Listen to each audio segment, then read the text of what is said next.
please rise for the pledge? Yeah, let's just let somebody know. Pledge allegiance to the flag of the United States of America, and to the republic for which it stands, one nation, under God, indivisible, with liberty and justice for all. We should be back. We think. The last time we were Just a quick little housekeeping item. First of all, I want to say if there's any active or former military present, we'd like to please rise and be recognized on Veterans Day. Okay. Next up, first off is the approval of the agenda. Can I get a motion? Tom, second. Henry, all in favor? 6-0 approved. I'm sorry, any questions? 6-0. All right, Superintendent's report, Mr. Poole.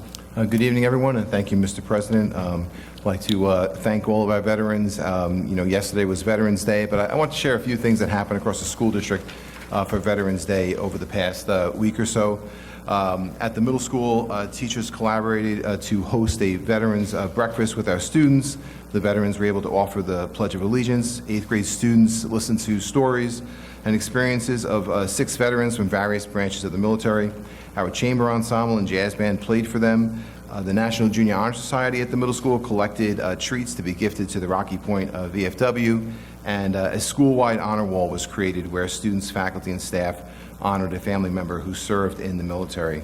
At the high school, maybe about 2 weeks back, a Shoreham-Wading River alumni and veteran, Captain Buddy Gengler, came along with the Patriot Guard. Operation Veronica came and presented to our students his story and experiences of serving our country, and really left our students with an inspirational message on reaching out for support when you need support for that. So very poignant, very inspirational messaging and good work in recognizing Veterans Day across the school district.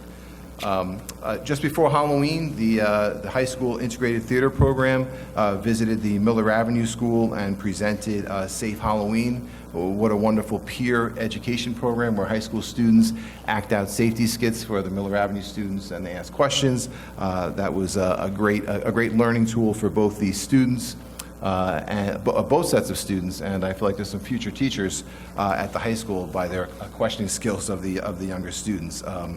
I'd like to recognize our PE staff in the school district as well. If you visit our buildings, especially the K through 5 elementary buildings, there is always something innovative, fun, engaging, and exciting for our students to do. Last week at Miller Avenue was the end of the swinging and climbing unit, where students have the chance to climb up the rock wall, swing on ropes, walk across balance beams, and crawl through tunnels. Last week, our Wading River students learned about phenomenal physics through a science presenter named Mr. Fish. So they had a lot of experiences covering concepts such as mass, force, acceleration, and friction in a very engaging way. Exciting for Wading River this week is the Wading River Life Cycle Trout Project is about to begin. So third grade students will be getting their trout this week, which they release annually in the Wading River pond to help restock the pond. Couple of recognitions, athletics. Let's give a round of applause to the girls soccer team who won their first Long Island championship. They are on their way upstate this weekend to play in the state semifinals on Saturday at Cortland, and then on their way to play in the finals on Sunday. We hope. Congratulations to Adam Zellen and Nicole Garcia, who both from cross country qualified for the state cross country meet. This meet is this Saturday in Plattsburgh. And the Shoreham-Wading football team is playing Bayport in the county semifinals on Friday this week at 6 o'clock. So congratulations. I look forward to hearing about their successes in the next couple of weeks. I'd like to give a congratulations to the cast, crew, and pit of the high school musical Mamma Mia. What a great show. They really utilized the new sound system, the new lighting system. As you know, the auditorium was renovated, so full house every night, and congratulations to them for a great Broadway quality show at the high school this past weekend. Tomorrow, a brief announcement for the PTA. Tomorrow evening is a blood drive at the Wading River School from 3 to 8:30 p.m. So those of you who can donate, please take the time. And tonight, we have an update for the bond. I'd like to welcome Ken Schupner from BBS and Derek Natz from Park East here as a part of that presentation. And that concludes my report. Thank you. Great, thank you, Mr. Poole. Okay, next up is opportunity for board members. Ms. Katie Anderson. Hello, I went to the Curriculum Development Committee meeting this past week, and I wanted to provide an update. At the meeting, we had community member Jim Lockhart come to perform an exercise that would gain the perspective of the committee from a curriculum perspective, the mission, vision, and values of our district that Jim is currently working on a volunteer basis with our staff and our stakeholders and our students to craft. So that was a very lively discussion. It's wonderful to see the perspective of our teachers, our parents, and our administration on what our mission, vision, and values is going to be updated to reflect.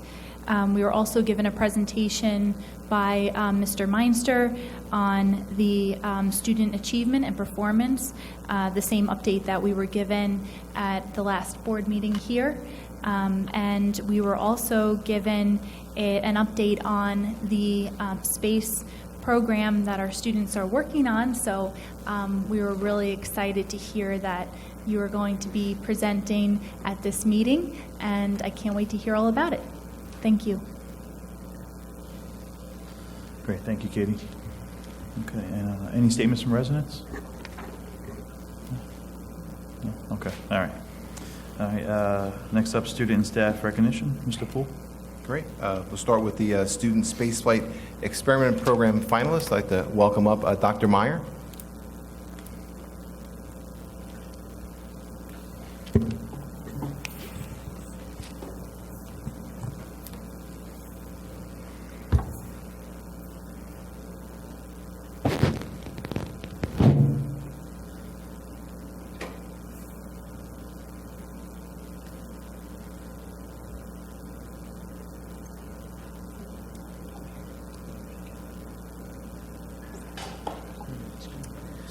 Good evening.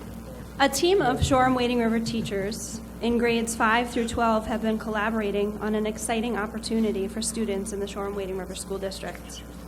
This initiative, the Student Spaceflight Experiments Program, or SSEP, which is a program provided through the National Center of Earth and Space Science Exploration, is an exciting new opportunity for our students this school year. So we're going to space, not physically, but our students have worked collaboratively in small teams to design experiments that, if chosen by SSEP, will be conducted in microgravity aboard the International Space Station.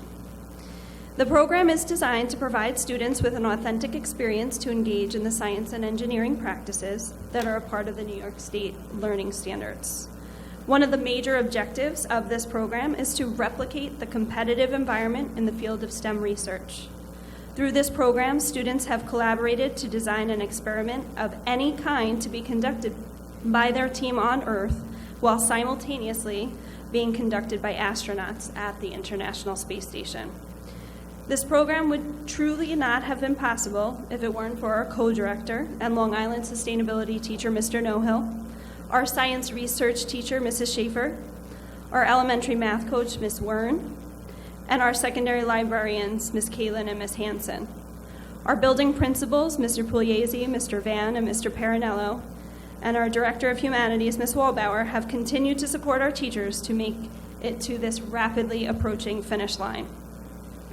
Our journey to space began the last week in June when we learned about the program, and when we shared this opportunity with our teachers, they very quickly decided they were all in. As a district, we submitted a proposal for this competition, which included training about science and engineering practices, experimental design, proposal development, and an understanding of microgravity. Our proposal was selected in August, and our students began their work after our teacher training in September. Through this program, we've engaged about 285 of our students at Wading River Elementary School, the entire 5th grade team, through mentorship by Ms. Emirati, Ms. Tranny, Ms. Constant, Mr. Gansey, Mr. Impellizzeri, Ms. Kraus, Ms. Collins, and Ms. Levonick. At Prodell Middle School, our 8th grade science students, through mentorship by Ms. Kalin, Mr. Rome, and Mr. Willie. Our science club at the middle school through mentorship by Mr. Nohill and Ms. Schaefer. And at Shoreham-Wading River High School, our science research and Long Island sustainability students all participated in the program through mentorship by Ms. Schaefer and Mr. Nohill. Our high school students have collaborated with our Wading River students through research blogs and in small groups when our high school students taught lessons and helped with proposal design for all of our 5th graders during a collaborative day. Our students have received mentor advice and guidance from our partners at BNL, Cornell, USGS, our ASRC Federal, and more. Additionally, our students are still working on submissions for a mission patch design competition in the arts. Our student proposals have been reviewed by an initial board, as well as a review board comprised of our school-to-community program partners. We are very excited to have our 3 finalist teams here this evening, one from each building, that we will send their proposal to the Smithsonian Museum in Washington, D.C. tomorrow evening. Here, a panel will review each experimental design, and ultimately one of these 3 groups of students will have their proposal selected to send their project to space. We are incredibly excited about this program. We are so proud of the students that participated in this program. While we have 3 finalists, we had some very impressive experimental designs, and we are excited to see who is the winner and what happens in space. So I'm going to introduce our first group, Ms. Constant and her 5th graders. Good evening. I would like to introduce my students that were selected for this final phase. We have Louis Chiniglia, Alex Zimmerman, Jeffrey Ramirez, and Chris Vitruba. They have all my students, and I have to say all the 5th graders worked really, really tirelessly and hard. They researched everything that they wanted to put forward. They came up with all their ideas on their own, and then even had high school teachers and students then take their ideas and then give them more and more suggestions, where they quickly went back to the drawing board, changed some of their ideas and tweaked their ideas and made it so that they can go forward. They did all of this with such just energy and determination and dedication that I'm really, really proud of all the 5th graders. So here are the 4 students that are the ISS juniors to tell you about their experiment.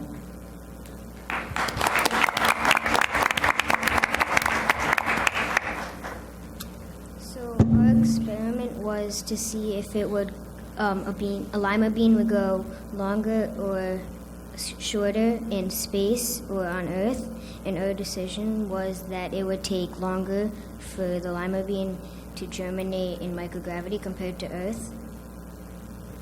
So through our research, we learned that they've already grown lettuce, Swiss chard, radishes, Chinese cabbage, and peas, but they haven't grown lima beans.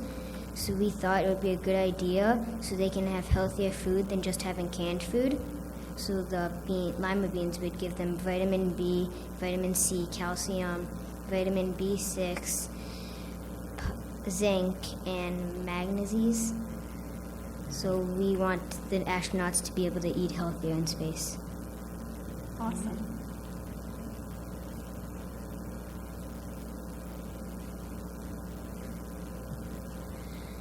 Another thing is that it's might also be much more easier instead of like sending food up. So say they can just grow it and actually have like fresh food instead of food that might be sent up, and like maybe like might have like opened on the way up there or like something. They could like either have like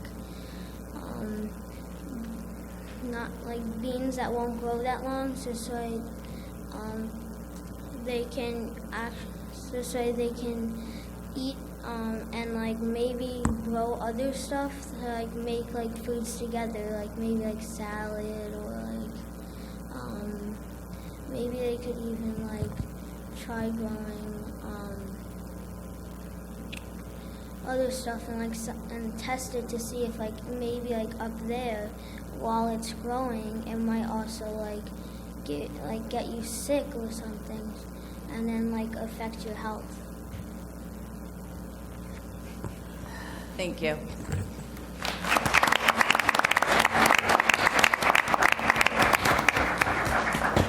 So our middle school research team is Shannon Redline, Charles Vescavo, Nicholas Worthington, and Alex Zhang.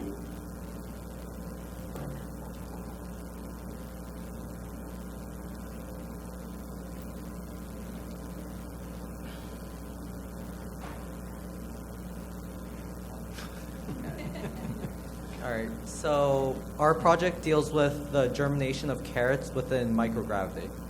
And we will be using a type 3 FME, which is basically dividing the tube that our experiment needs to go into 3 sections.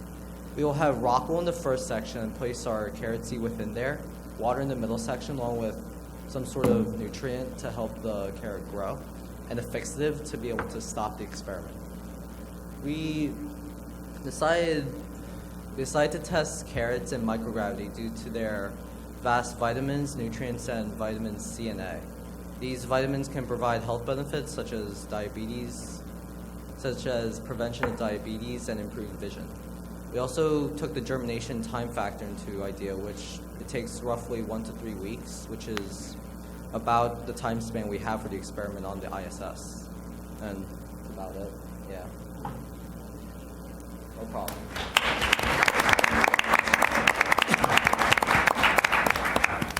And we have our high school researcher, Sophia Sturp, here.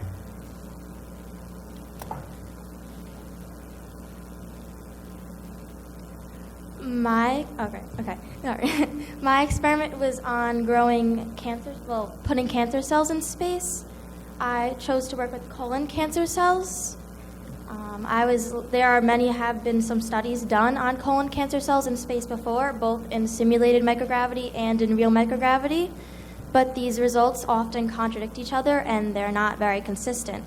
So essentially my project wants to understand how these cells, their growth rate in space, how fast they grow in space, and compare their growth rate in space to how fast they grow on Earth.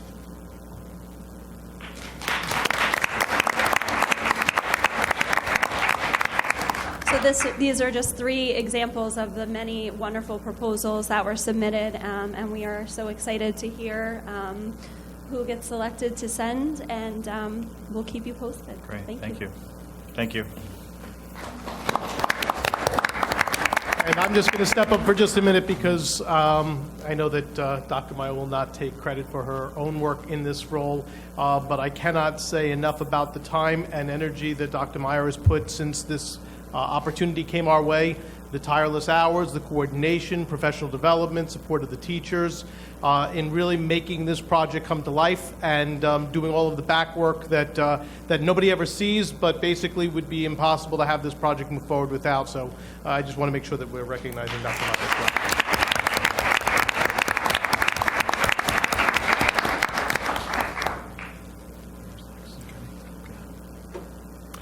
Invite up Assistant Director of Humanities, Nicole Wallbauer, to recognize Ms. Molly McCullen for her poem. Wow, we're going to space. Very exciting. All right, so right here on Earth, we have a really amazing poet amongst us, Molly McMullen. I'm going to tell you a little bit about the background, and then Molly's going to come up and actually read her poem for us tonight. So after working very closely with Ms. Wilcox and Ms. Nazer through the high school's art and literary magazine, Molly, who's now a junior, was just published recently in the annual BARD Initiative's publication. According to their website, the BARD Initiative is a New York State nonprofit corporation dedicated to using poetry to help the Long Island community. The initiative provides avenues for poets to share their work and aims to encourage and inspire the writing and performing of poetry on Long Island and create a welcoming community for poets. It is the core belief of the BARDS Initiative that poetry is the voice of the people and can be used to make a difference. I know Molly enjoys writing quite a bit. She just told me a little while ago. and her voice has already made a difference. Her current teacher, Mr. Stork, who regrets not being able to be here tonight to honor Molly himself, says that although he has only known Molly for a few months in AP seminar this year, he has already gotten a sample of how special of a student she is. Molly's frequently challenging herself in her classwork. She consistently demonstrates grit and offers levity with her wit. He even feels that she is able to read his mind sometimes. I don't know if that's a good thing, but interesting. We are also proud of Molly for her achievement and fully expect this to be just one of many more accomplishments to come in her near future. So congratulations to Molly, and we are very excited to hear you recite your published work. So now a warm welcome to Molly McMullen, who will read her poem, Scrawny Pigeons. I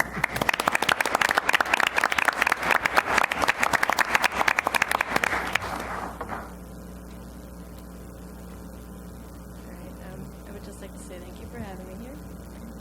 I don't know what's happening. All right, does that work now? We're good? Okay, cool. If you could just lean in closer. They don't pick up very much unless you're right in front. Okay. Thank you. He fed us like we were pigeons, Times Square our stomping grounds. We were scrawny, our wings void of feathers. He greeted us with bakery bread picked out carefully enough to entrap our taste buds.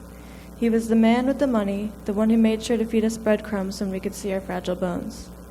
However, soon we gained weight, now too heavy for our jeweled wings to carry us above his head and into our nests. The only way to depart from the charming man was to refuse his crumbs, shedding our royalties for a chance at freedom. Sure, we could see our bones, but once we flew into the grasslands, we'd be nurtured by the unrelenting compassion of the wild. Thank you. Thank you, Molly. That was beautiful. Thank you. Thank you. Thank you.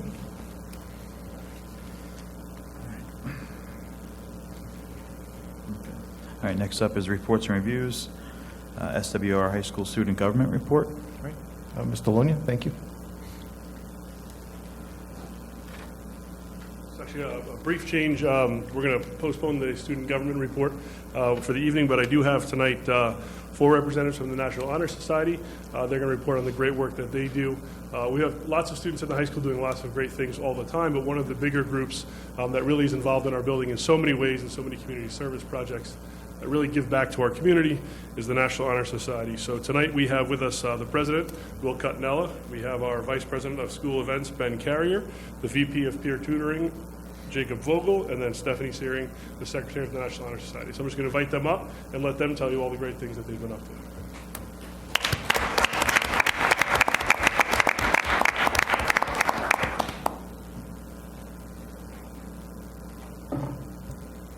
Hello, my name is William Cutnella. I am the current president of the National Honor Society. And within the National Honor Society, we kind of concentrate on mainly community service, but we also just kind of focusing on bettering ourselves as people too, because we're important in the community, I think, as well. Some of the things we've already done, we kind of help at like parent-teacher conferences. We helped at student orientation, helping the kids find their way around the school. And one of the biggest things we've done yet, in my eyes, is organ donation. On October 10th, which is the National Organ Donation Day, I grabbed a bunch of kids and we went out each period and got 62 people in the school to sign up to be organ donors. So, thank you. Yeah, that's some of the main things we've done. The school year is still early, but we have plenty of things to come, and they're going to explain some of the things we have in the future. So, I'll hand it off to. Hi, good evening. My name is Ben Carrier. I'm the Vice President of National Honor Society. So my entire role is to try to find events and plan things for the future for members of National Honor Society to be a part of community events. So upcoming events that we have the blood drive that we're going to be sending a couple students over tomorrow at the Wading River Elementary. We also have a polar plunge at Cedar Beach, which will be fun. Gives some students some not things in our community, but to help others also. And then we also have parent-teacher conferences coming up. And we send over students to help out and try to help parents and give them some good advice about their students and about upcoming things for them. So. Hi, my name is Stephanie Searing, and I'm actually the Vice President of Peer Tutoring, and Jacob's the Secretary, but it's okay, don't worry about it. So another event that we are participating in is the Holiday Project, which we are doing in collaboration with Miss Ancy, who is a social worker here at the high school.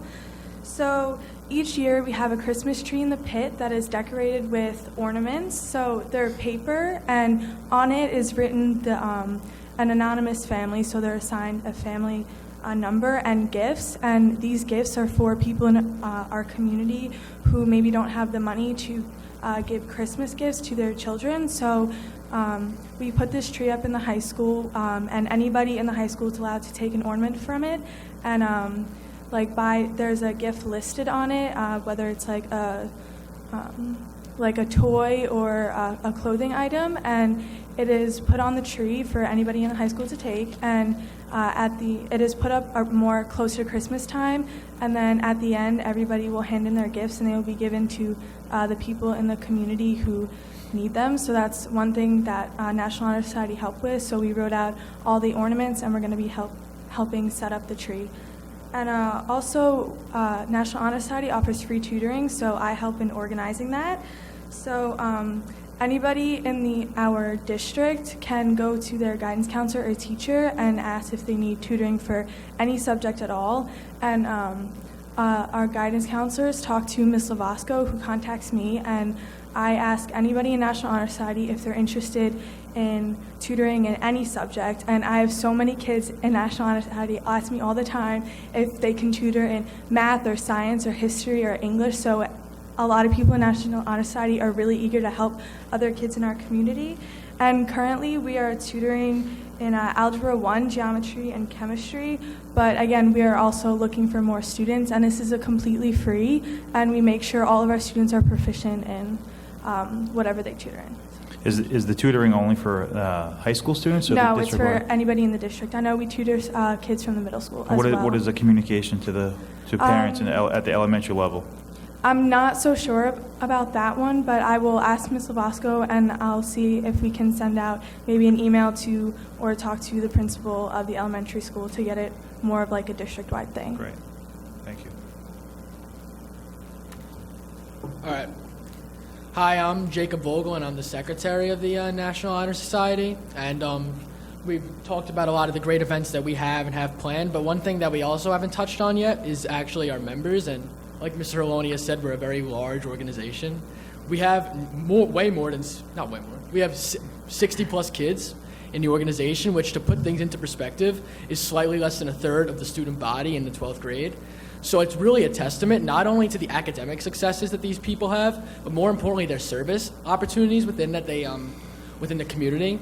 You had to have at least 30 hours to apply for the Honor Society, and these kids passed it with flying colors. People boasted more than 100 hours, 200 hours, and it's just a real testament to how involved these people are. And just a quick story also about the organ donation. I was flooded with requests to do it. So many people came up to me saying, "Oh, Jacob, I want to do this, I want to do that." We got full. So many people. We had more than double the people that we had spots for come up to me and ask. It was just we have a special group of people, and it may seem daunting to manage, but with the work ethic and the type of people we have, it's just really easy. And we just have a special group of people. Just awesome, really. That's about it. Thank you. Thank you, guys. Thank you.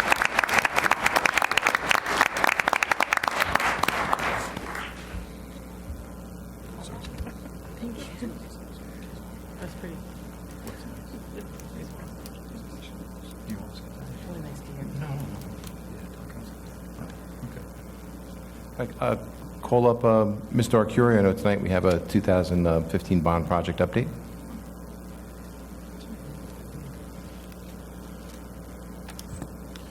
Good evening. January 2015, the voters passed our first bond referendum inside of our district's history.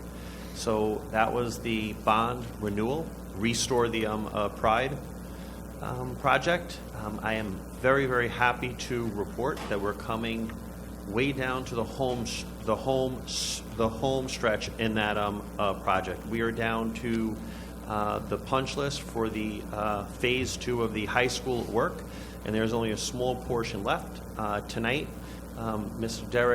Derek Natz of Park East Construction and Ken Schubner of BBS Architects are going to walk through a presentation, starting with the first project, giving you an update all the way to where the high school project currently is. So I'm happy to show you all that has been accomplished.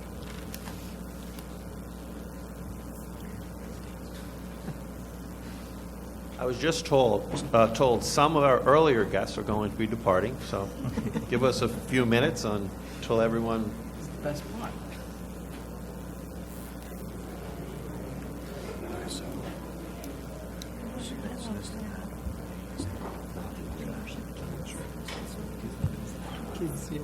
Thank you, Mr. Curie. As Glenn stated, we're going to provide an update from the beginning of the bond to the end, recapping all the projects that were completed. We're also going to touch on some of the projects that remain, as well as a bond budget update. So the Phase 1 projects consisted of the high school roofs, tennis courts, and turf fields. The Phase 2 projects at Miller Ave Elementary School and Wading River Elementary School were the playground relocations and the additions and alterations. The high school window and exterior door project, the high school lockers and athletic field lighting, the middle school roof reconstruction, the middle school track and field reconstruction, the middle school window and door project, and the district-wide phone system upgrades. The Phase 3 components were the middle school additions and alteration, Phase 4, the high school Phase 2 capital improvements, interior and site projects, the high school athletic lockers, bleacher, auditorium chairs, and access control, and then we'll wrap up with the bond budget update. So the photo to the left is the new turf field with the site lighting, and the photo to the right are the tennis courts, also with the site lighting. The scoreboard for the high school field. This is the relocation of the playground at Miller Ave Elementary School. This was the first phase, getting the access road in to complete the construction for the additions and alterations. This is an overview of the Miller Ave campus, showing the parking lot renovations, sidewalks, site work, and addition in the right-hand slide,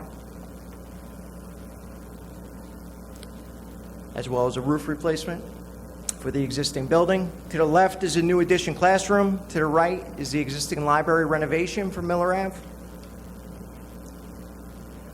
Wading River Elementary School. This is a photo of the front, new parking lot, sidewalks, bollards, new shingled roof. Out of the picture is the new addition in the back. These are the photos of the new addition, interior of the cafeteria, and interior of the new kitchen at Wading River. You did a window replacement at the high school and middle school. This is two photos of the high school. At the high school, corridor locker replacements. High school library carpet replacement. That's what we're looking at in here. Crodell Middle School, roof reconstruction. So the roof to the right, which is the back gym. There's a roof for the auditorium. There were some repairs done to the front gym. And the front building, that is the new addition, not captured as far as the specifics on this slide, but it's not captured on the future slide, so I figured I'd point it out, as well as the new track. This is a close-up of the track at the middle school.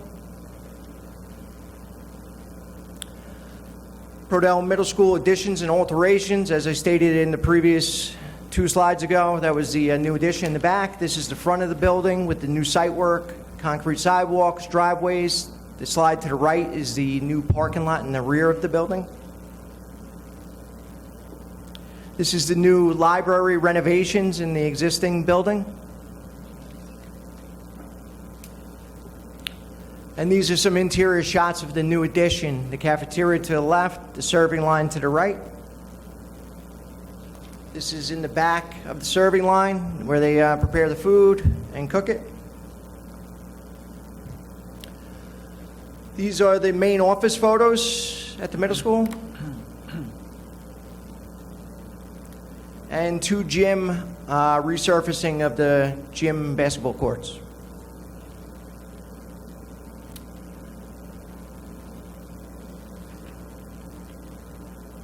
Over at the high school, it's the PE lockers to the right and the bleachers to the left. Auditorium chair replacement.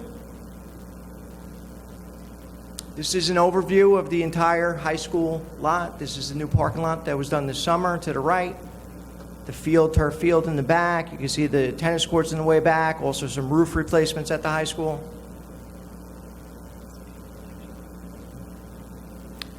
Main office renovations to the left and the cafeteria renovations to the right with the new roll-up gate, complete renovation of the cafeteria, new floors, ceilings, serving line, kitchen. In the boiler room of the high school, one of the boiler burners was replaced, boiler number 3. New lighting, theatrical lighting to the left, the new sound system rack to the right for the auditorium at the high school. One of the bathrooms in the main office suite. That concludes a lot of the projects that were done over the course of the bond. The last project that we're currently working on is the high school renovations, which were kind of the last represented in the last couple photos. We're currently in punch list phase. Since this slide was produced, they have made some positive strides on the punch list. So Stalco Construction, the general contractor, is about at 40% complete. Ultimate Power is currently at 50% complete. Rollins Electric, 40% complete. Hirsch Plumbing, 60% complete. Metro Paving, 60% complete. We're expecting closeout documents in the next 2 to 3 weeks, and also for the majority, 99% of the punch list to be completed in the next 3 to 4 weeks. Before I get into the financials, any questions relative to all the other projects? No, you went pretty quick for the last four and a half years. It's nice to see all the finished photos, but I mean, obviously, it'd be nice to see some before and after. But maybe that's something we could put on the school website so people can see where we were and where we are now. Because it's to me, at least, it's night and day in a lot of these buildings. So I want to thank both of you guys for not only doing the work, but getting the schools open each September. So thank you. Thank you.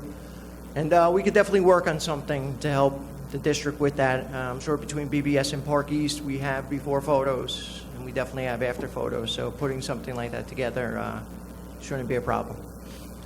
So the financials related to the bond. You've seen this chart a few times. It's not much different than the last time I met with you. The blue projects represent the complete or nearly completed projects. The yellow projects are the not started projects. Column A was your original bond budget, which totaled $48,544,628. Column B, the blue represents actual funds spent. The black numbers represent projected numbers. And then column C is the variance between those projects. So you can see across the lines whether the projects came in over budget or under budget. And if you go down all the way to the bottom of column C, it shows a positive 142,820. That's what's left to be spent in the bond if the board elects to go forward with the fitness center, which we carried the full amount of the 526,870. Just a question as far as the variances. Do you guys track individual, whether it be a change order, a unforeseen condition, or a scope change? Do you guys drill down to that? I'm just curious on some of these numbers, moving forward, if we were to do this again in the future, how do we control some of those? Some of these are large variances. Just curious if we have data, not just numbers, of what triggers some of these. Well, I think most, and Ken can correct me if I'm wrong, but I think most of the change orders do identify if they're found conditions, Right. if they're district-driven conditions, if they're unforeseen conditions. Yeah, we kind of keep our own change order log that identifies whether it was a field condition, district request, and any of the other opportunities. So it's something we can share with you once all of those items are charged accordingly. So something we can help share with you. Okay, great. So could I ask, so the Phase 5 project's not yet designed, so the 575, is that for the overruns or the change orders and things, or is that what that was for, or that was something else, guys? That amount? I'll let Mr. Curia. Tom, the 575 is a value of phase 1, 2, 3, and 4 added up together, column A. Subtract that from the total bond value. That's where the 575 comes from. Okay, got it. So, did that answer your question? Yeah, I think I'm okay, now I follow that. Glenn, just before you sit down, so just to clarify, the fitness center building and that cost in there, those are costs associated with bathroom, a couple of things, right?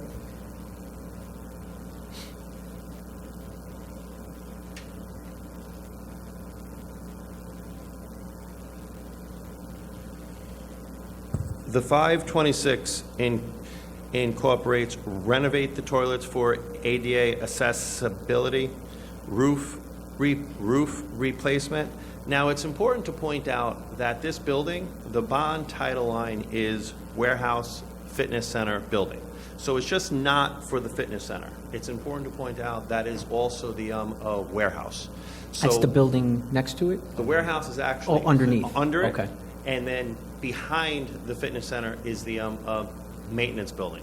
So that physical structure held three different purposes: the downstairs warehouse, the maintenance area, as well as the former fitness center. So the bond dollars associated with this particular building was to, as I had mentioned earlier, make the toilets ADA accessible, roof replacement, replace the windows, provide fresh air introduction into the fitness center space, upgrade the fire alarm system in order to meet the ADA requirements. So it's tightening up the entire building, enhancing the entire structure. So it's looking at it purely as a fitness center. It's not for interior renovations only for the fitness center. It will be, when I change the roof for that particular building, it's going to keep the entire building watertight.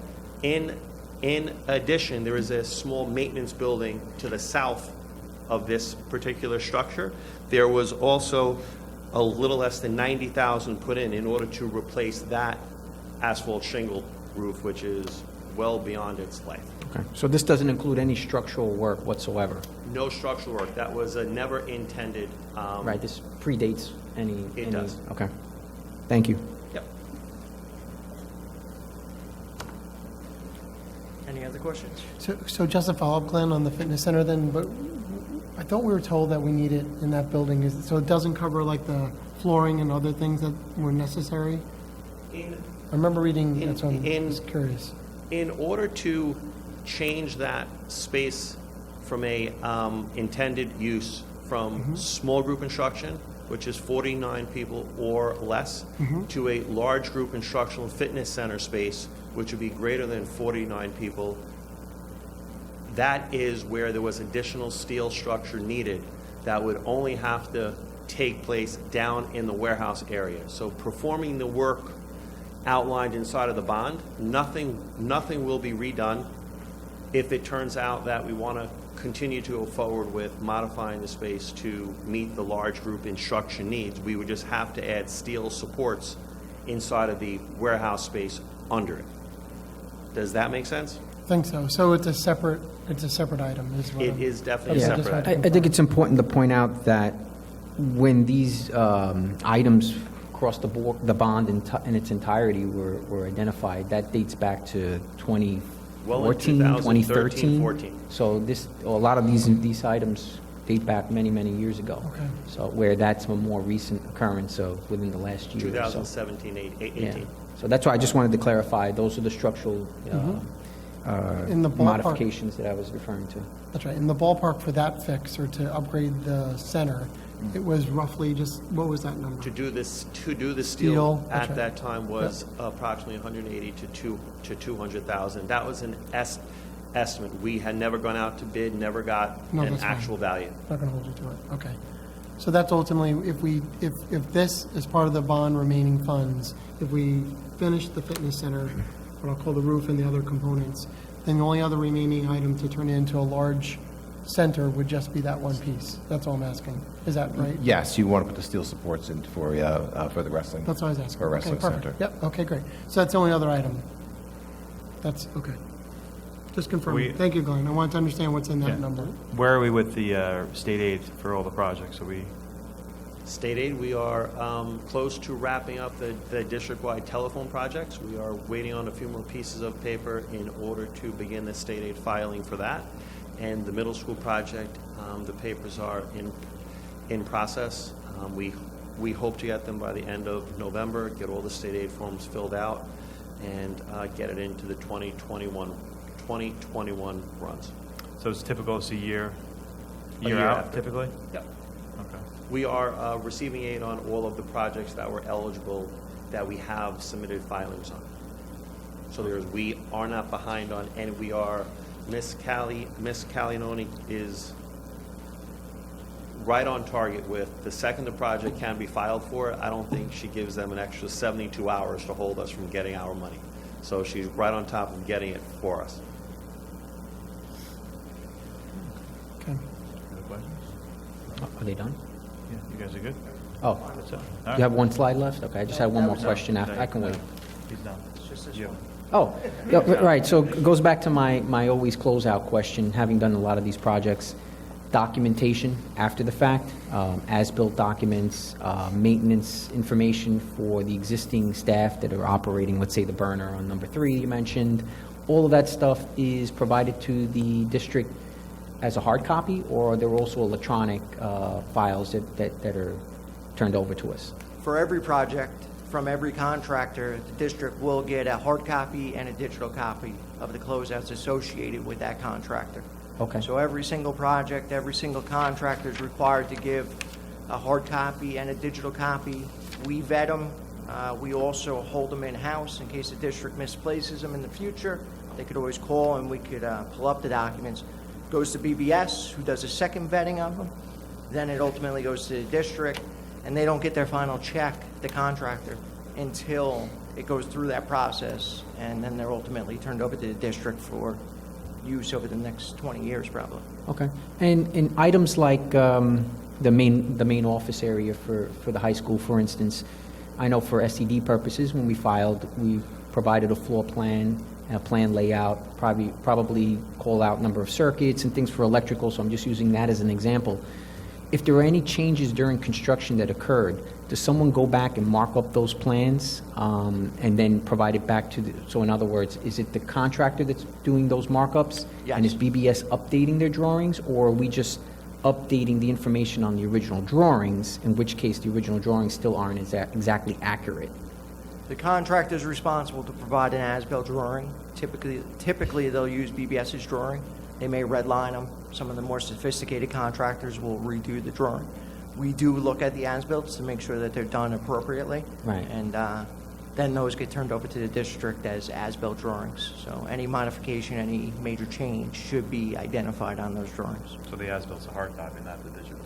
Right. Well, today's day and age is scanning everything in, so pretty much the hard copy is also a digital copy. Are they actually modifying the drawings, or are they just doing amendments to the drawings where they're just clarifying what they changed? Oftentimes, it's redlined and amended. Okay. So, all right. Yeah, and if there are any SK sketches issued during the construction period, typically they're imported into that document also. Okay. And I guess the reason I'm really driving home on this is down the road, right, there may be modifications that may be made to the central office for heating ventilation purposes. And whatever the ductwork was originally designed to serve that space may not have actually gone in exactly as drawn for SED purposes. So now you may have a future contractor coming in to modify that space. It would be good to have drawings that clearly delineate where the ductwork is and not have to start popping your head above the ceiling to look for things like that. So that's really where I'm driving with as far as builds. I'd like the district to have as-builts that are as close to accurate as possible. And usually toward the end of the projects, those things tend to get a little rushed, and I'm just concerned that will happen. All the shop drawings are a part of the record, right? Shop Okay. drawings, submittals, all will be part of the closeouts. I Okay. mean, one of the closeouts, they take a long time. One of the problems is they're being submitted, not appropriately many times. So we make a large effort to get you your as-bills in a fashion that they're going to work for you for years to come. Right. And it's a time-consuming process. But we feel the time taken and getting you the right information is worth the time. So Okay, and those shop drawings, you guys are checking it at BBS, I assume, to make sure, right? they were before you checked signed off? before it was installed. Right, So they'll okay. be stamped, approved by the architect Okay. prior to the install, and those same stamped drawings will be part of the closeout documents. Okay, thank you. You're welcome.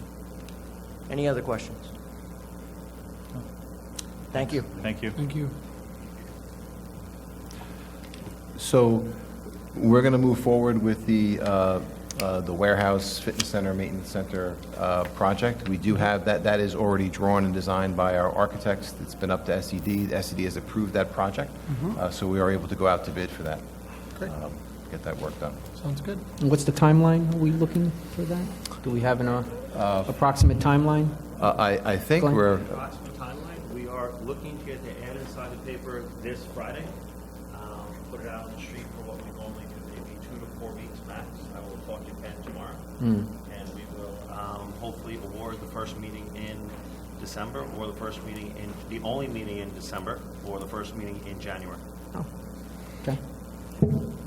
Could I just ask a quick question? So when I see the term piggybacking on a contract, I need Glenn, I'll wait for Glenn. When we see piggybacking, so I'm sorry, could you? when we see the term piggybacking on a contract, so if another district has done a similar project, can you just automatically lop No. on to them? Okay, I'm just asking what that meant. So you always Can I have to go out for describe RFP piggyback? as a district, is the question? Want to describe Yeah, piggyback? yeah. Do we always have to go out for RFP? Yeah, I'm asking. What piggybacking is when another local government entity offers a bid, they go out to bid for a particular item.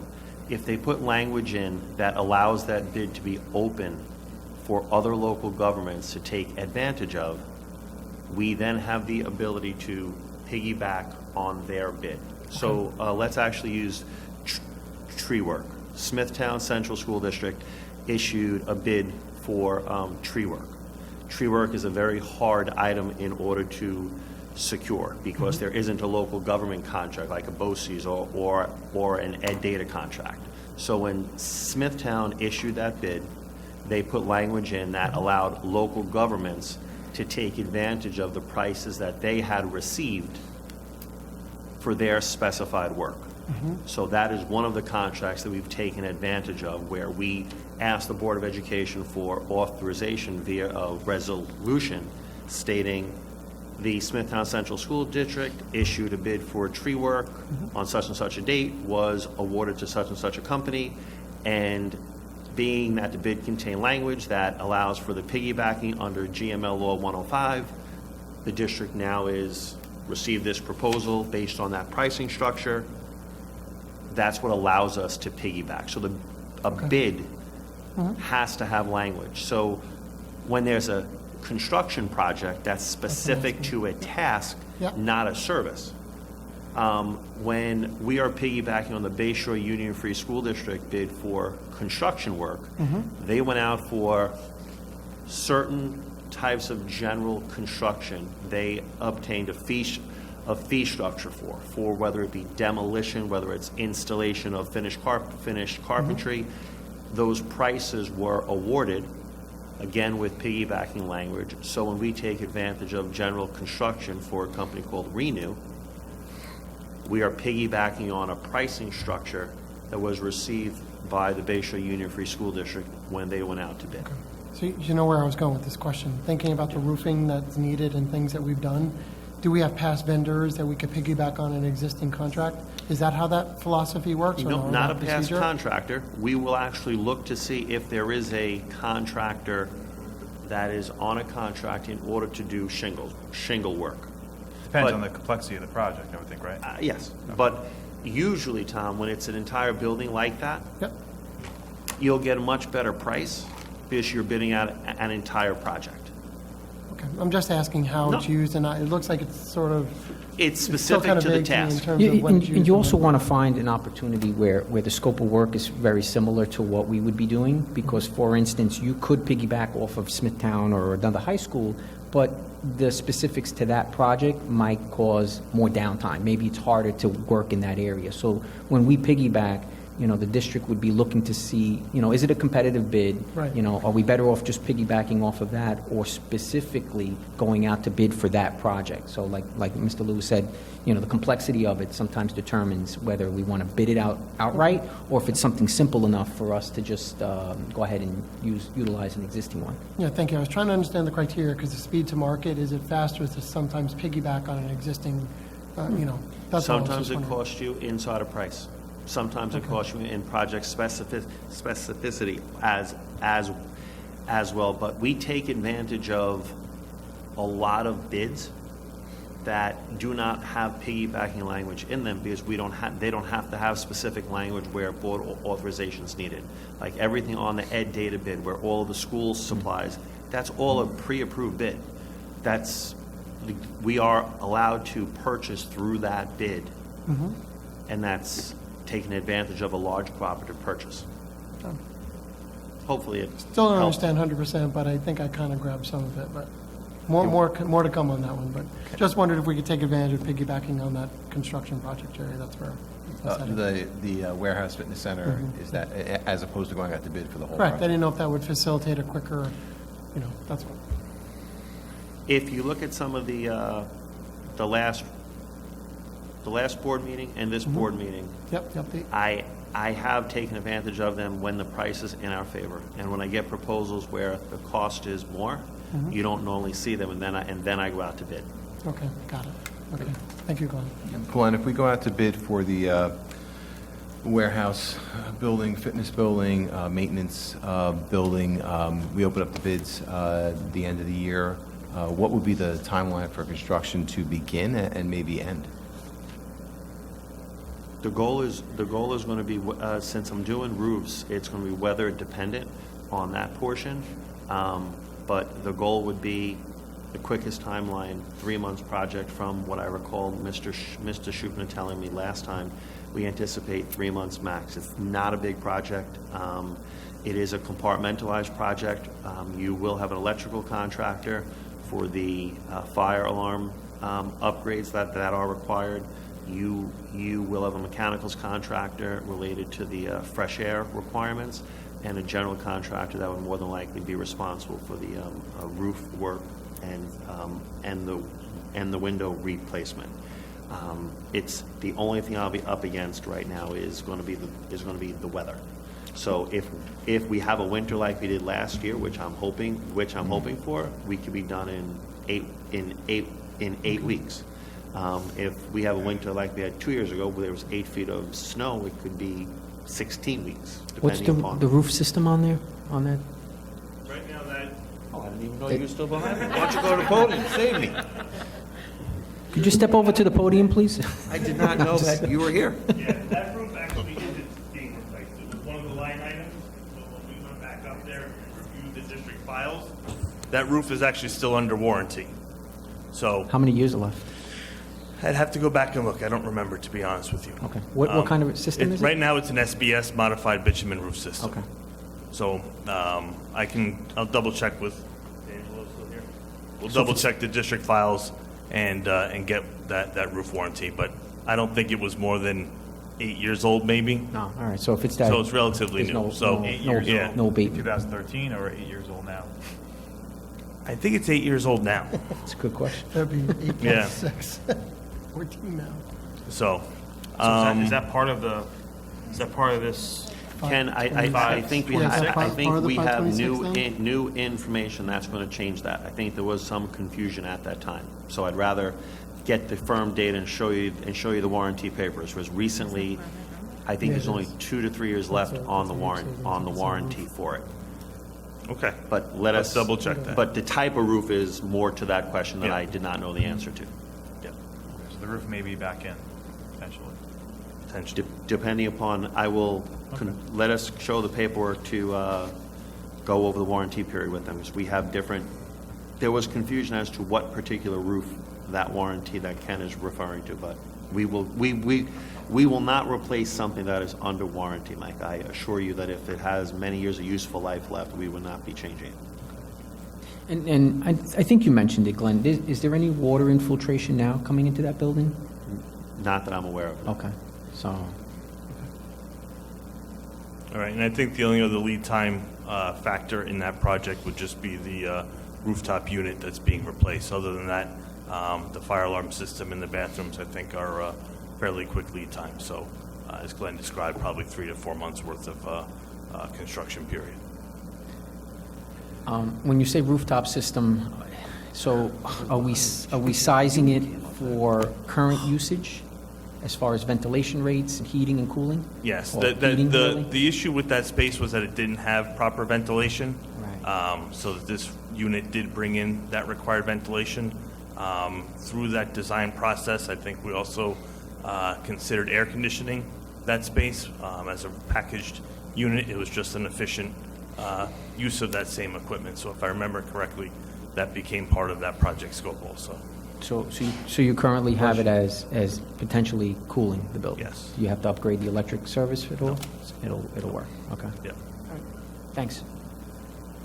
So Ken, at that point, after the fitness center warehouse maintenance, all that's done, that second floor in that building now becomes available for, it's a healthy, safe, quality space for under 49 people to utilize that. And once we add the steel supports to that, then that goes back up to over 100. The assembly space, correct. Okay. Does that change the fire alarm? No. Okay. All right. All right. It doesn't change the bathroom either, right? No. Yeah, it's providing handicap accessibility, so there's still a separate men's, women's, boys, girls layout. Thank you, Ken. Thank you. Appreciate it. Thanks, Ken. Okay. Next up is votes and resolutions. First up is the approval of minutes, October 29th, 2019. Can I get a motion? Rob, second Henry. Any discussion or questions? Okay to vote? All in favor? 6-0 approved.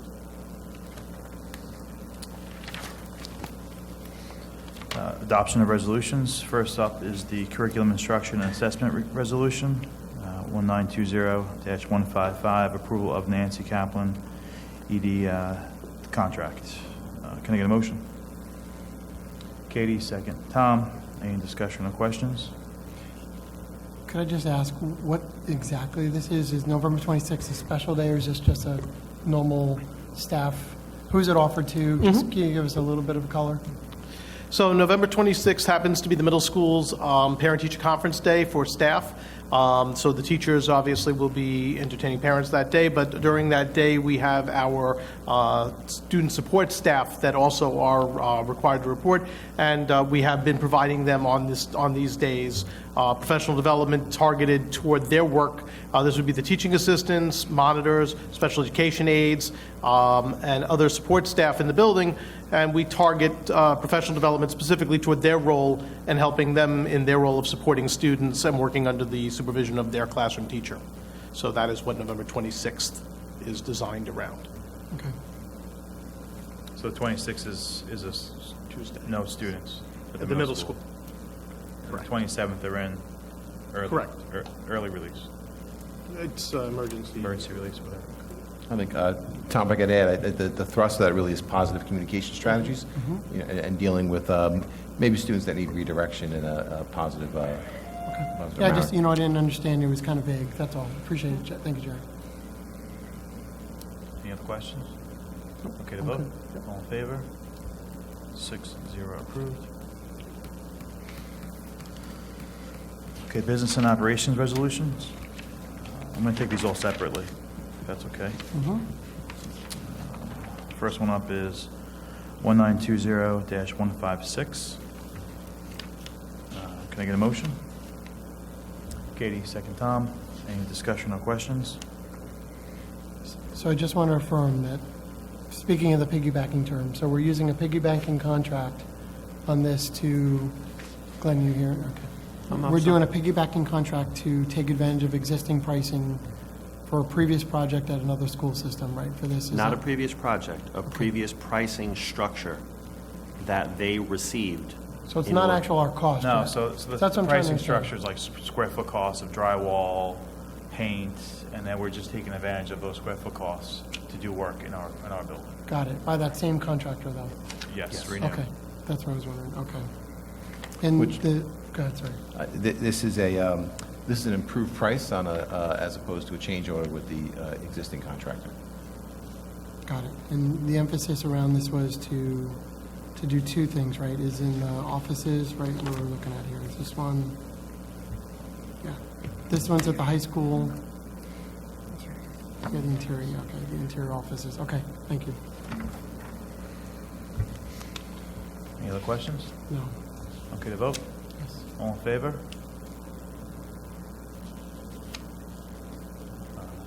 Not in favor? Opposed, sorry, thank you. All right, so we're 3-3.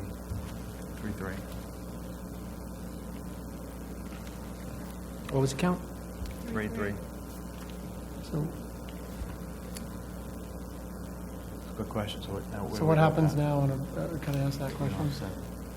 We don't have majority, so it's not going to happen. All It's right. 3-3, we're dead tied. No majority. There's no majority. We voted against. Okay. Next one is 1920-157. Can I get a motion? Tom, second. Henry, any discussion on questions? So now we have to do this, because I saw in the plan, right? The question I had was, this is where the cafeteria driveway is.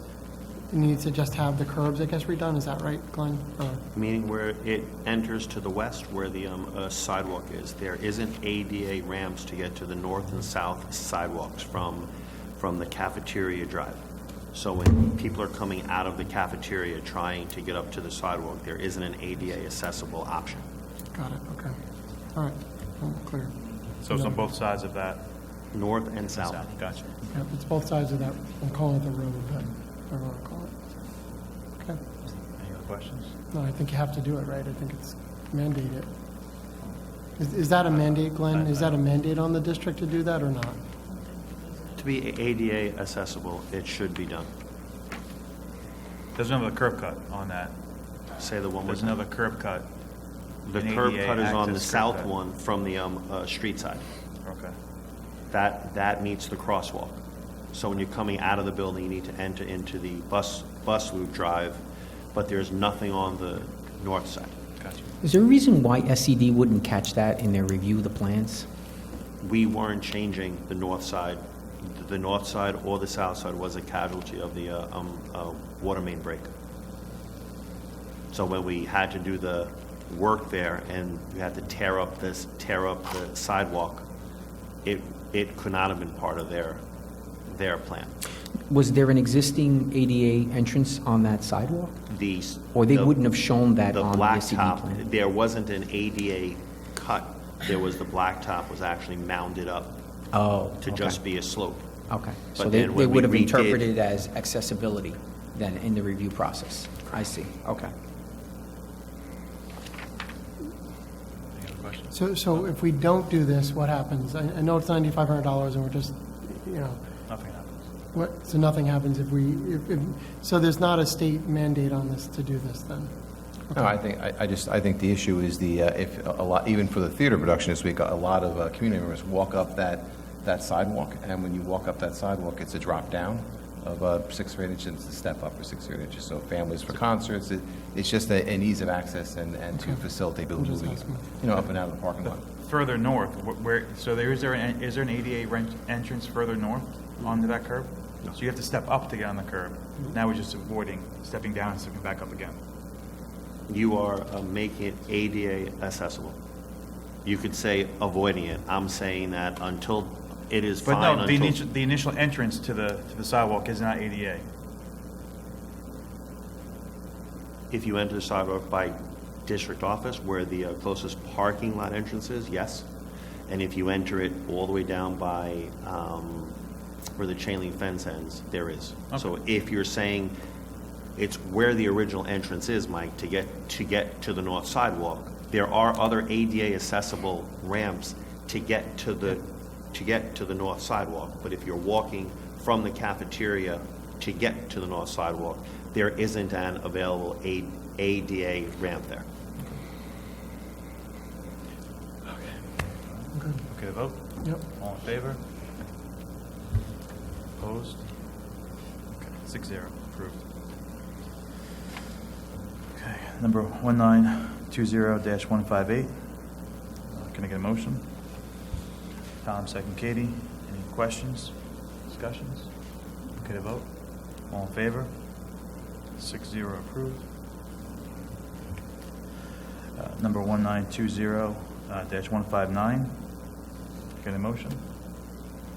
Katie, second. Henry, any discussion or questions?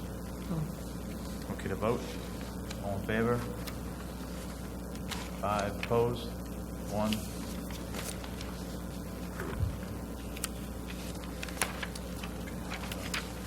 Next up, personnel. Can I get a motion? Motion for personnel. Henry, second Katie. Sorry. Any discussion or questions? No. Okay to vote? All in favor? 6-0, approved. Any communications? Additional comments from residents?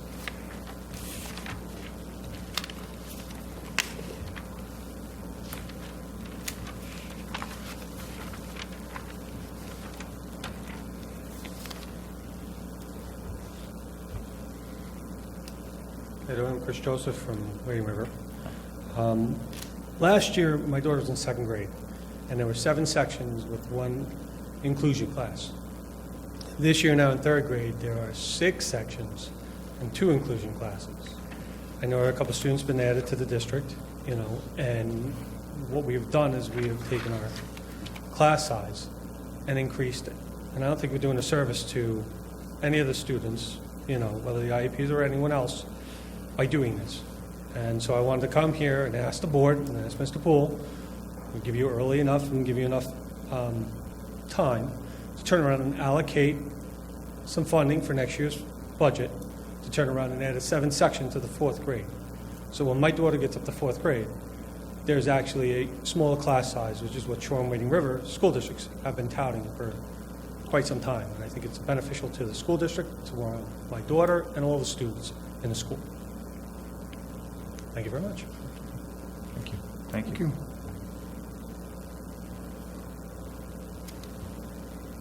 Okay. Any other statements? No? Okay. Can I get a motion to end the meeting? Tom, second Megan. All in favor? 6-0, approved. Thank you, everyone, for coming. Have a great night.